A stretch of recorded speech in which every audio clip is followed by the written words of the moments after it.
of the Collins Amendment in the Senate. I also want to recognize my House colleagues who have come together to introduce this bill. Representatives Moulton, King, Dole, Thompson, Rigell, Kelly, Carney, and Gabbard. You will hear from some of them a little later. This legislation is about keeping dangerous weapons out of the hands of terrorists. Terrorists and suspected terrorists should not be able to purchase firearms. If you can't get on a plane because of the danger that may pose, there is no reason you should be able to purchase a dangerous weapon. This legislation gives the Attorney General the discretion to deny the sale of firearms and explosive and federal firearms and explosives licenses and permits to individuals who appear on the no-fly and selectee lists.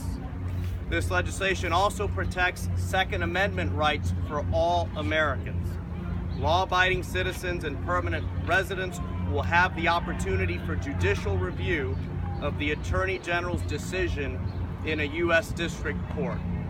If successful, they will be able to recover their attorney's fees. The government has the burden of proof. If the government fails to make a case within a reasonable period, then the transfer can go forward. The bill requires that the Attorney General submit a report to the Intelligence and Judiciary Committees of the House and Senate, including the number of persons who were denied a firearm, the number of petitions filed, and the number of instances in which the District Court rejected the Attorney General's decision. This bill would also require that the U.S. Attorney General, as well as federal, state, and local law enforcement, be notified of any request to transfer a firearm or explosive to a person who is or has been identified in the terrorist screening database within the last 5 years. This provision is particularly important to me because if this provision would have been law, the Orlando attack could have been prevented. The perpetrator of that attack was under FBI investigation for 10 months. As soon as that investigation was closed, he was removed from all the lists.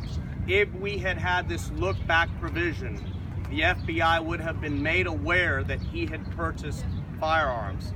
They could have interviewed him. They could have put him on surveillance.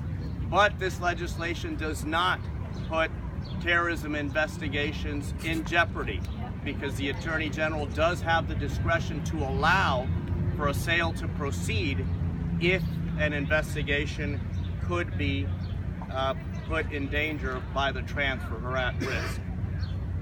This bill is not a substitute for effectively prosecuting the war on terror.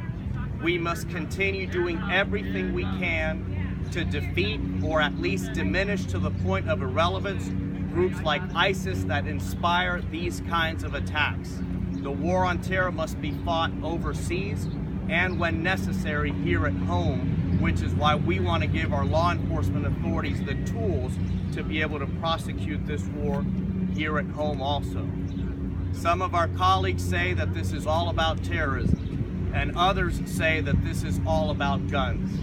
We are coming together to say that this is about keeping guns out of the hands of dangerous terrorists. And that's why I thank my colleagues again, and now I'm proud to introduce my colleague from Massachusetts, Seth Moulton.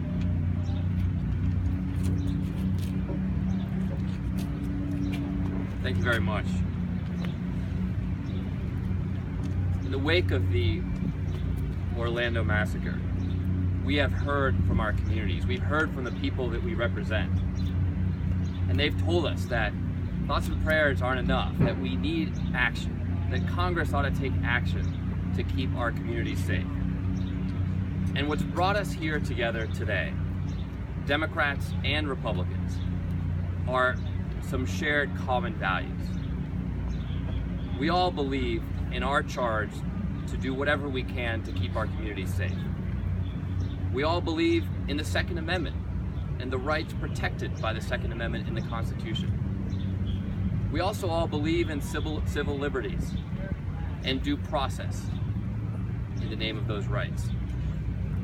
This bill recognizes and preserves all of those rights. And the reforms that we're talking about, this simple concept that if you're too dangerous to fly, and we've already said we will not allow you on an airplane, that you shouldn't also be able to buy a gun. Simple reforms like this are demanded by the American people.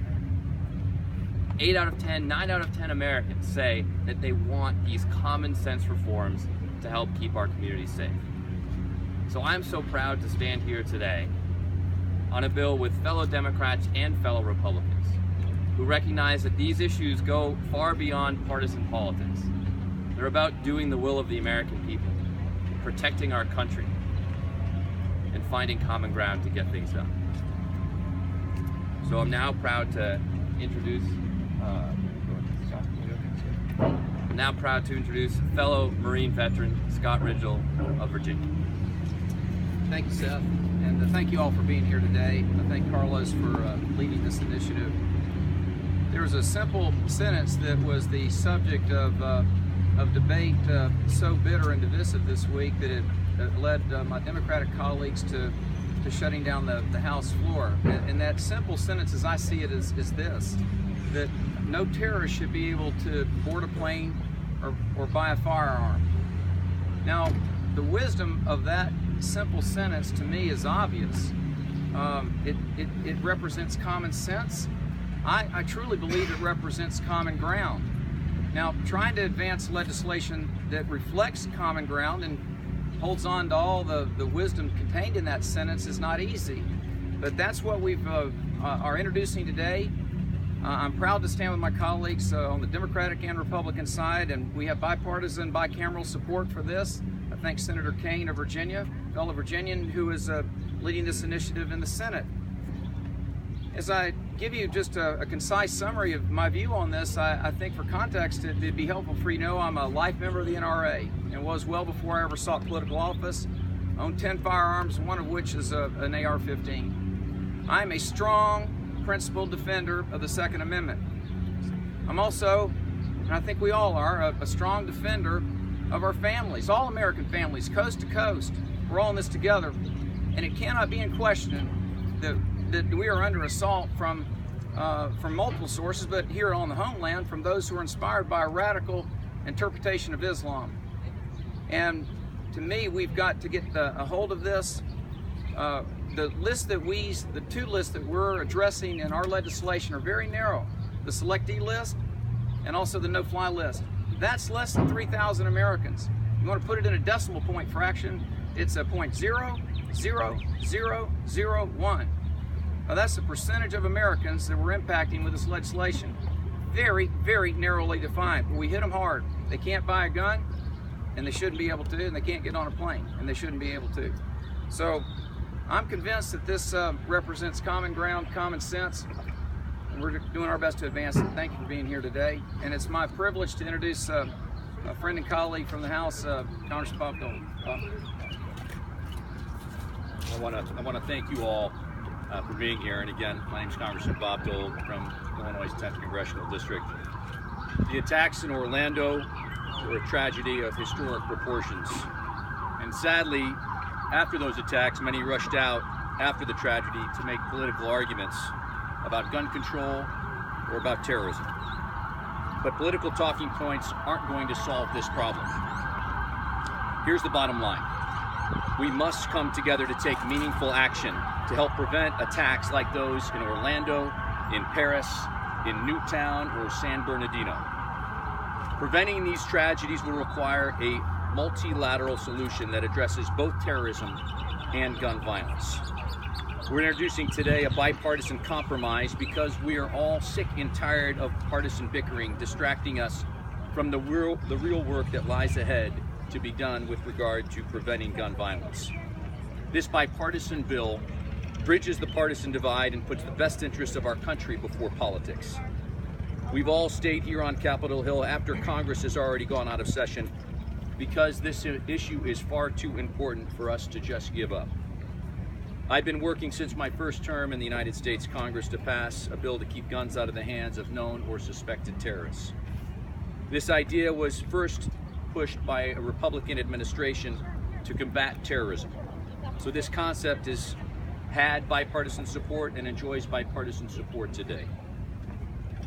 But I think it's absolutely important that we also note that it protects due process.